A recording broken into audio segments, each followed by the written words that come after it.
Boa noite a todos. Sejamos muito bem-vindos a este local de bênção para todos nós, né? Hoje nós vamos receber a nossa amiga Nilva Busata com muito amor, né? Com muito acolhimento.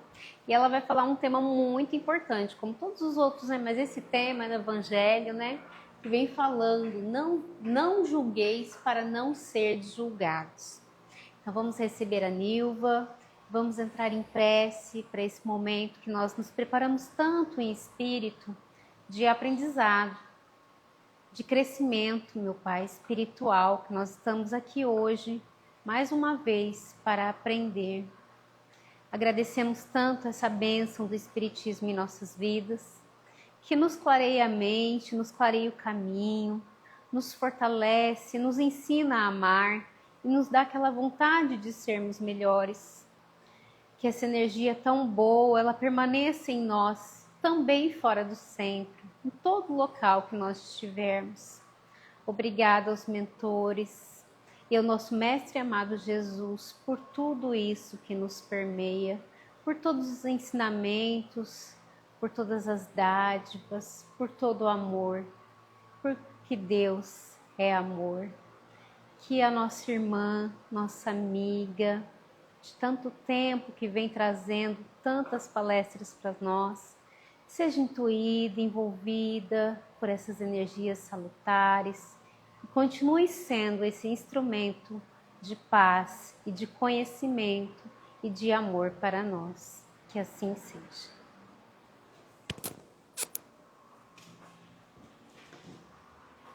Boa noite a todos. Acho que todo mundo já ouviu falar sobre essa passagem de Jesus. Não julgueis para não ser julgados. Aquele que estiver sem pecado, que atire a primeira pedra, do capítulo 10. Não julgueis para não ser julgados, porque o juízo que julgardes os outros, sereis julgados, e com a medida com que medirdes, vos medirão também a vós. Simples, mas difícil. E essa passagem é uma passagem muito bonita, onde trazem para Jesus a mulher adúltera, que, segundo as leis da época, deveria ser apedrejada. E, para testar Jesus, eles viram e perguntam para Jesus o que se deve fazer nessa circunstância. Aí Jesus olha para eles e fala: aquele que estiver livre de pecado, atire a primeira pedra. E, um a um, vão saindo. Ele pergunta para a mulher: onde estão aqueles que te julgaram? Se foram, Senhor, então também eu não te julgo. Vá e não peques.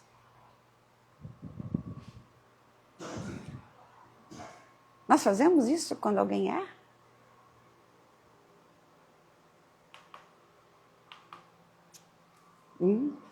Nós estamos livres de pecado?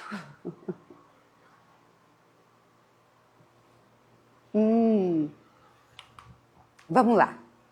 Por que Jesus nos ensina a não julgar? Primeira coisa que as pessoas fazem é porque nós também erramos. Eu acho interessante, todo mundo tem essa compreensão. Mas eu confesso para vocês que eu sou psicóloga.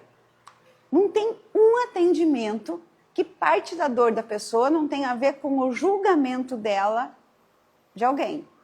Pai, mãe, marido, filho, patrão.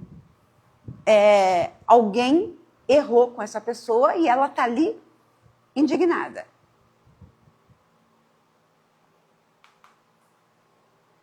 Por que é tão difícil não julgar? Vocês já pararam para pensar? E aí vem uma pergunta.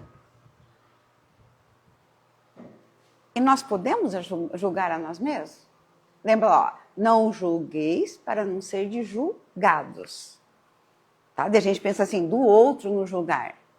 Mas tá, nós podemos nos julgar? Devemos? Vamos lá. Como nós nos comportamos com o erro do outro? Quando alguém erra, o cara fecha a gente no trânsito, o chefe é injusto, o filho é ingrato, o companheiro é grosso, o outro erra com a gente. O que a gente pensa? O que a gente sente? O que a gente faz?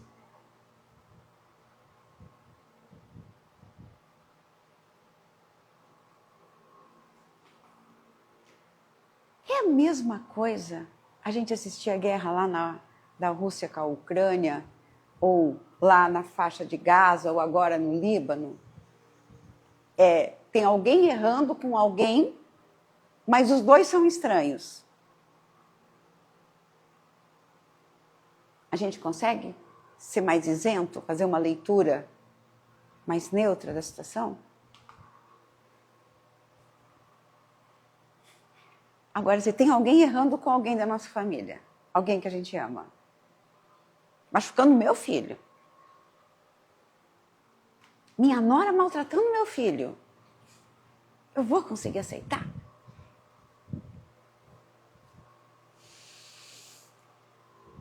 Nós estamos numa casa espírita. Nós precisamos aplicar a doutrina. O que a doutrina nos traz? A doutrina nos situa onde estamos, quem somos, com quem estamos aqui, por que estamos aqui e como se dá o processo de evolução. Então, vamos lembrar, nós somos, o que a doutrina nos ensina? Somos espíritos que estamos encarnados. Então, primeira coisa, vamos nos localizar. Onde nós estamos? Num planeta de provas e expiações. Dentro da escala dos mundos, nós estamos aqui. Vejam que nós estamos perto do mundo primitivo. Nesses mundos, o mal predomina. Aqui não é. Vamos voltar? De regeneração, ditoso ou divino, onde o bem predominaria, aonde não haveria erro. Então, a primeira questão é, onde estamos? Temos que nos localizar. É a mesma coisa eu estar lá visitando a segunda série primária e o pós-doutorado? Eu vou encontrar as mesmas coisas nesses lugares? Quem somos nós? Somos espíritos criados simples e ignorantes e tendemos à evolução. A pergunta é, simples e ignorante implica instinto. Evoluindo, Jesus, angelitude. Então, quem somos nós?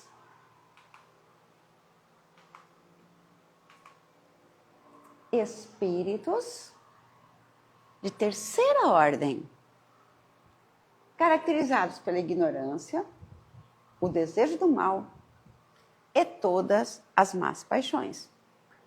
Lembra do tema? Não julgueis. O julgamento sempre se dá do erro do outro. O que espíritos ignorantes que ainda têm desejo do mal e com más paixões vão fazer? Se não errar. O que os seres que habitam a Terra fazem? Eles erram. Por quê? São caracterizados pela ignorância, pelas más paixões, começando o teu desejo do bem. Então vocês se surpreendem, vocês julgam quem erra. Ok? Mas que tipo de ser habita essa terra? Aqueles que erram. Não vou nem falar que nós também erramos. Senão nós não estávamos aqui. Senão nós seríamos espíritos puros. Mas pode ter certeza que nós estamos aqui entre, espíritos de terceira classe. Então, nós e os outros, espíritos de terceira ordem. Por que estamos aqui? Porque nós erramos. Por que nós erramos? Porque nós somos imperfeitos. Somos perfectíveis. Mas, quanto de animalidade, quanto de instinto a gente tem? E quanto de angelitude a gente já tem? Vocês sabem dizer? Vocês acham que ficaria mais fácil se a gente soubesse? Eu brinco, né? Se o meu filho nascesse e viesse o currículo Lattes espiritual dele, aonde eu soubesse o que falta desenvolver, quais os cuidados que eu tenho que tomar com ele, é o que ele já tem de virtudes, o que eu não preciso me preocupar. Muitas vezes eu brinco que se eu tivesse a noção que meus filhos eram tão inteligentes quanto eles eram, eu tinha deixado na escola pública. Eu me matei para pagar a escola particular para eles, mas os dois eram muito inteligentes, eles teriam se virado. Mas eu não sabia, não via o currículo, não, se estava lá eu não consegui ler, que eu não precisava me preocupar tanto com isso. Bom, lembre, nós estamos falando de erro. Não julgueis o erro do outro. E aí fica a pergunta: como que é analisar o erro do outro segundo a doutrina espírita? É igual ao senso comum? Não deveria ser. Porque, veja, no senso comum, numa sociedade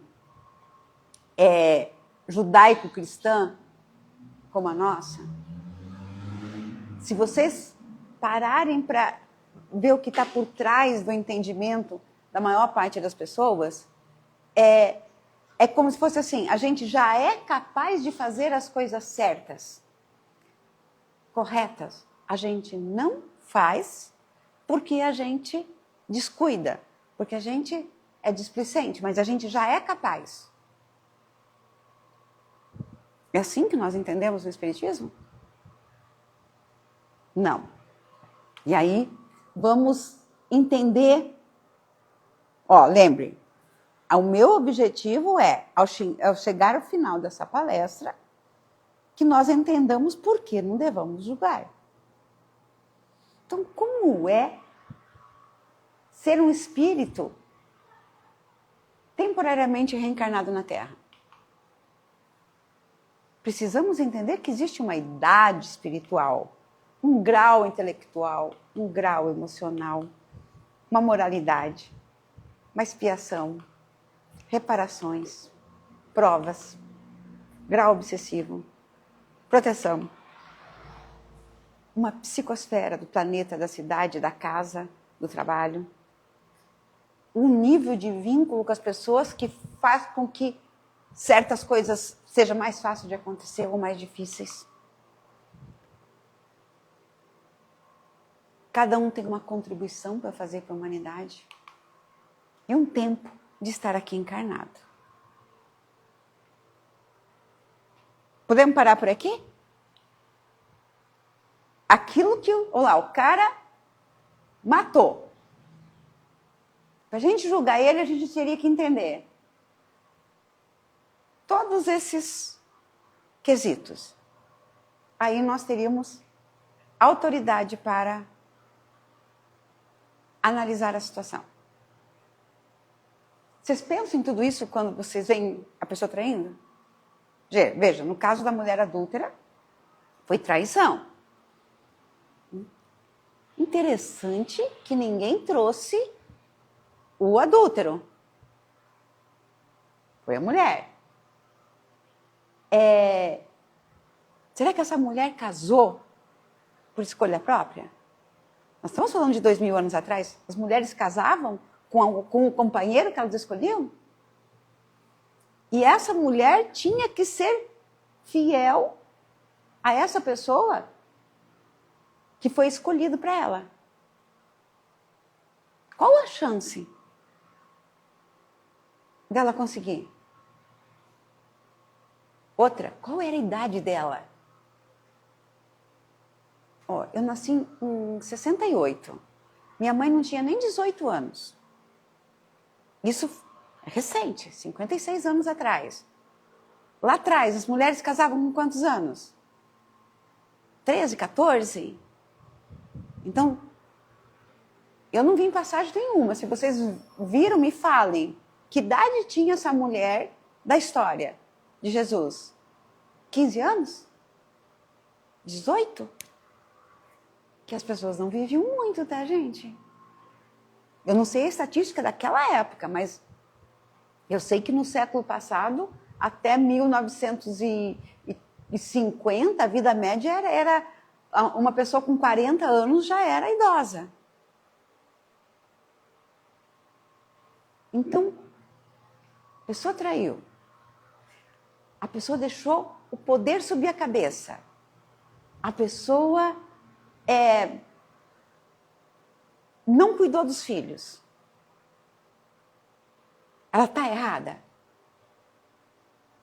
Ela está.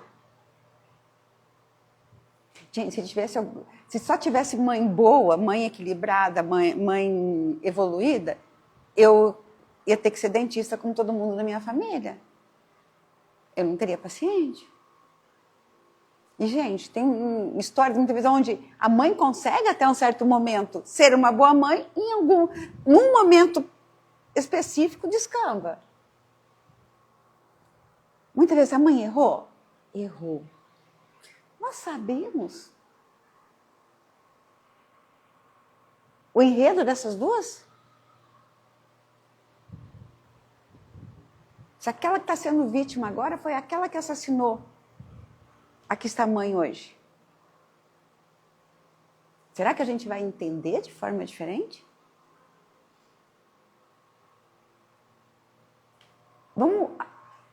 A gente podia parar aqui, gente. Se nós não temos nenhum dado a respeito dessa pessoa, do erro que ela cometeu, nós podíamos parar. Eu vou discriminar para ajudar.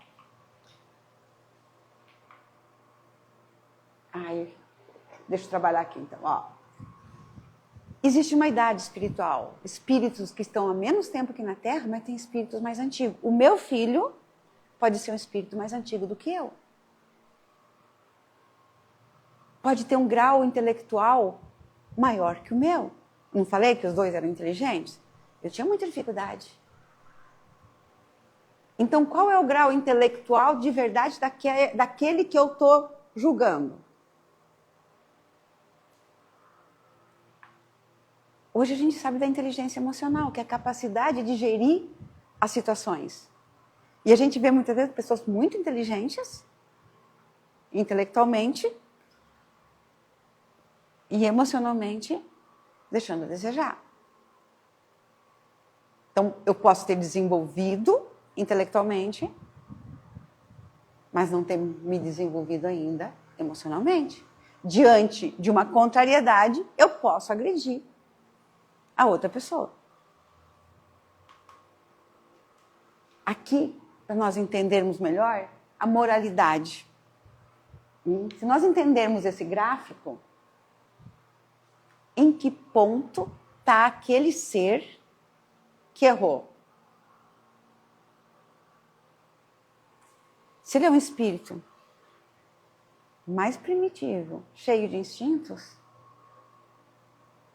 é igual àquele que tem um intelecto bem desenvolvido? E vamos lá, um está matando para roubar, o outro está matando para ter poder. Está matando. Mas vocês entendem que já são níveis diferentes? Aquele que está errando, aonde que ele está?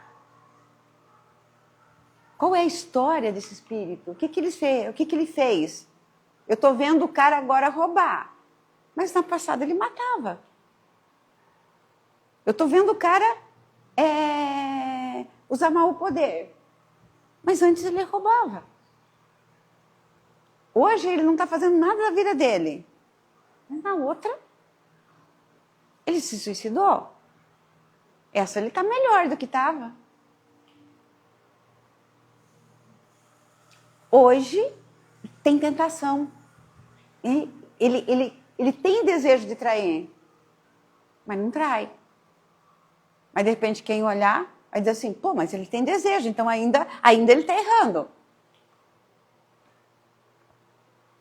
De repente, antes a pessoa difamava, se prostituía, usava mal o poder, foram corruptos, ingratos, injustos, vingativos.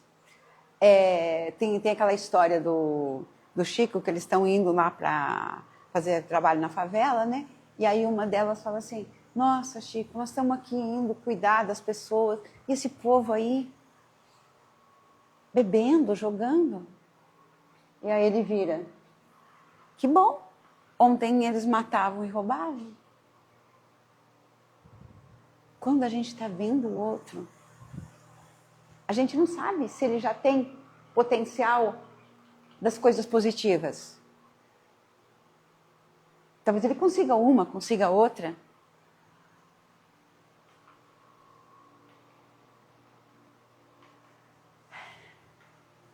Se esse ser está num processo expiatório bem difícil, que aquilo que a gente está vendo, que nós chamamos de erro, está sendo com todo o esforço dele, ainda para não ser pior. Qual é o grau obsessivo que ele está? Nós estamos vendo lá a pessoa bebendo. Pô, mas é simples, tem que tomar uma decisão. Quantos amigos ele angariou nessa e nas outras vidas que estão lá junto com ele bebendo? Ele virou um copo. É fácil ele conseguir dizer não para a bebida? Ah, mas ele não cuida direito dos filhos, ele não cuida direito da esposa. Lembrem, o escândalo é necessário. Mas ai daquele pelo qual o escândalo vier.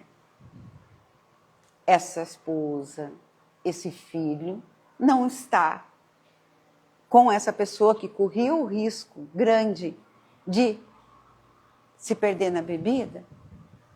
Por acaso, talvez nas encarnações passadas foram eles que ensinaram, que convidaram para a farra. Então, nós espíritas, tem uma ideia? Quantos obsessores tem cada um de nós aqui? Nós viemos. E os que não conseguiram vir?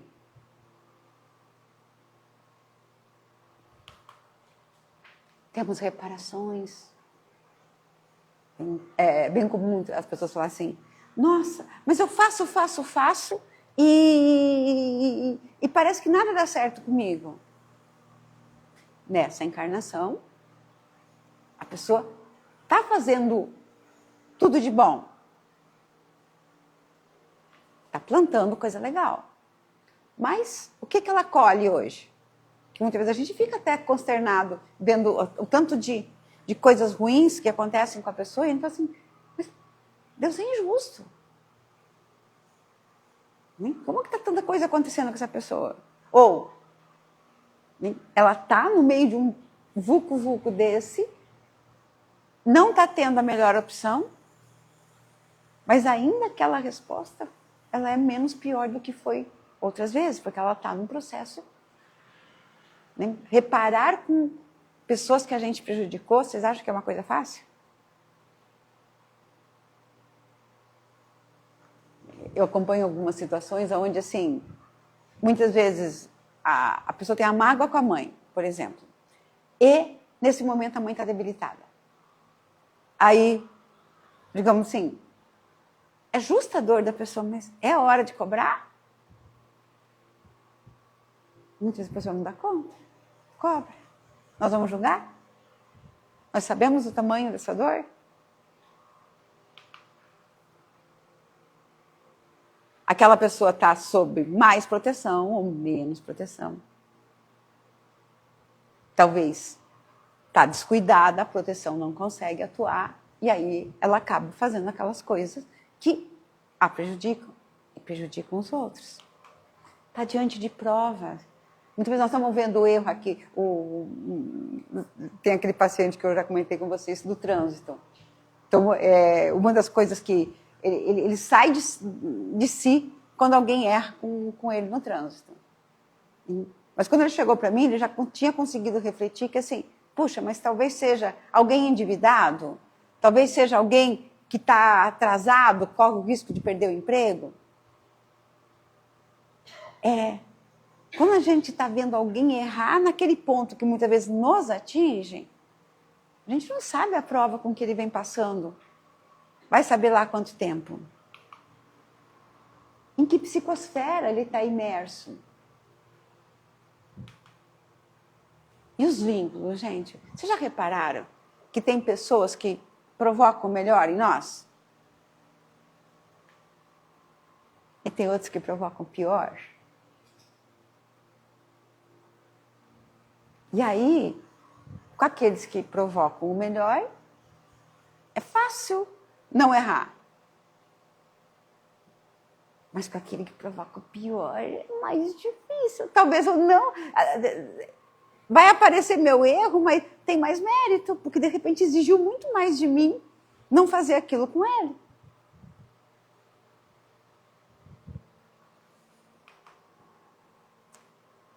Todos têm uma contribuição com a humanidade.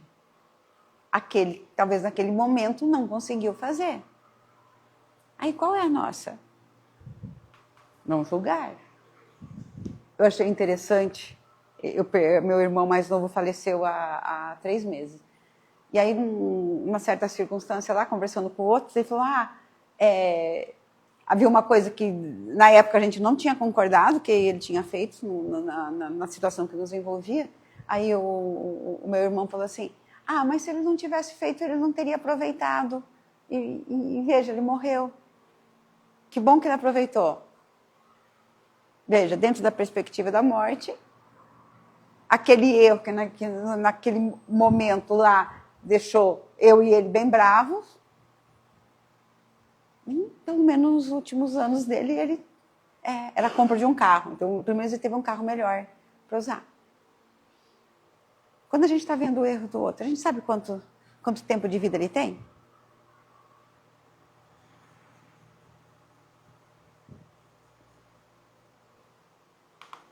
Então, vamos lá. Por que Jesus nos ensina a não julgar? Porque não temos parâmetro nenhum. Nenhum, gente. A gente não sabe.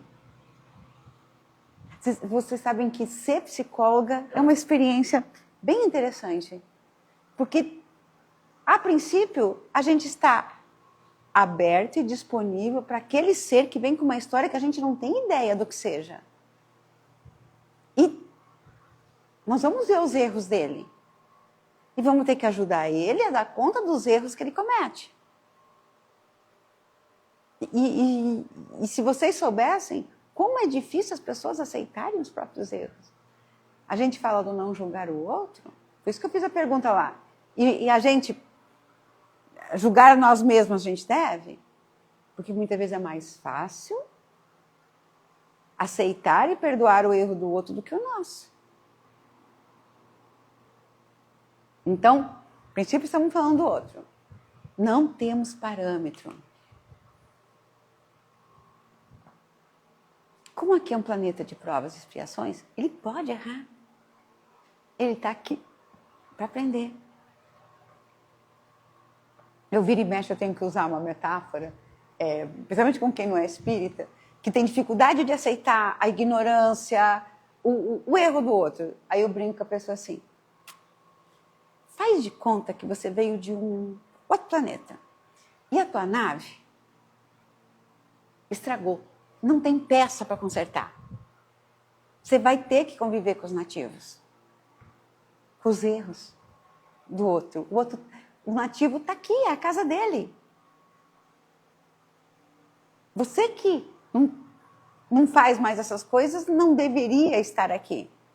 Mas se está, né? Como a gente não veio de nave, como tinha vaga para o assassino, tinha vaga para a gente. Nós não somos missionários, não se enganem. Então, o outro está aqui e o outro pode errar. Porque ele veio para aprender. Nessa aqui eu não destaquei, mas a vida trabalha de um jeito exatamente para que o nosso erro apareça. Para que a gente trabalhe com ele. É fácil ser mãe boa de filho bom. Vamos ser mãe boa de filho difícil. Bom filho de mãe fácil. Vamos ser boa filha de mãe difícil. Estamos aqui para nos exercitar. E os outros também. E aqui, dá uma chocada. Gente, o erro do outro é problema do outro. Qual é o nosso problema? Os nossos erros com o erro do outro. Senão parece aquela brincadeira quando as crianças estão brigando. E aí eles começam, mãe, foi ele. Quem começou? A gente como mãe olha e fala assim, não tem como eu saber, os dois estão errados. Os dois estão brigando. Então, o outro traiu. Esse é um problema dele com a vida. Eu ser traída é um problema meu com a vida. O outro me roubou. Gente, eu nunca tinha passado. Eu passei recentemente por isso. Gente, como é difícil. No meu caso, era alguém que eu confiava e que eu descobri que pegava dinheiro. Cada coisa que eu vou mexer, que eu percebo que houve uma interferência dela.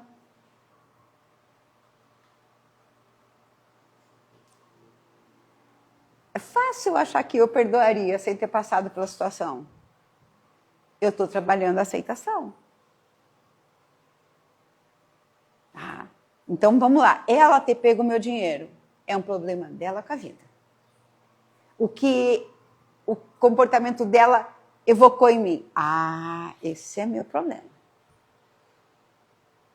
E vamos lá. Como nada acontece por acaso, se eu passei por isso, foi no mínimo para eu descobrir o que eu tenho dentro de mim. É fácil eu ser legal com quem é legal comigo. Estamos indo para o final. Olha só, aqui Jesus nos chama. O tema é não julgueis. Amar o próximo como a si mesmo. Fazer pelos outros o que queríamos que os outros não fizessem. É a expressão mais completa da caridade, porque resume todos os deveres do homem para com o próximo. Nós erramos? Sim. Nós precisamos da compreensão do outro? Sim. Devemos fazer o mesmo pelo outro. Não nos julgar. Não nos cabe. E aí, para completar, qual é o verdadeiro sentido da palavra caridade, como entendia Jesus? Não saiu. Benevolência para com todos, indulgência para as imperfeições dos outros e perdão das ofensas. Vocês têm noção que tudo isso tem a ver com o erro do outro? O outro errou. Eu tenho que ter boa vontade. O outro errou. Ele foi imperfeito. Eu preciso ter indulgência. Eu preciso perdoar a ofensa que ele me fez. Por que não julgar? Porque não nos cabe. É perda de tempo. O erro do outro nos empodera, mas faz a gente perder muito tempo.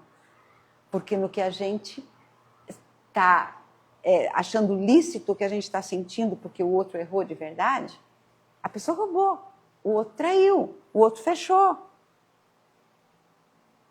O outro foi injusto. É errado. Mas a minha reação, essa é da minha conta. O equívoco do outro é da conta dele com Deus. Gente, se algum de vocês souber, eu me lembro de uma palestra em que a pessoa conta essa parábola e que, num dos livros psicografados, diz que quando Jesus estava escrevendo na Terra, ele escrevia o nome da pessoa e o pecado. Eu me lembro de ter ouvido isso lá em Cambé, mas eu não lembro em que livro está isso. Se alguma hora alguém lê, me passa.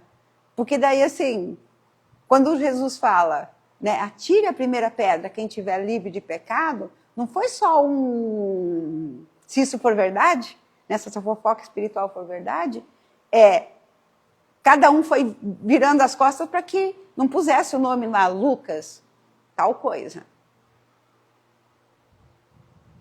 Tá? Eu lembro de eu ouvir numa palestra alguém falar isso, mas eu não achei onde que é essa informação.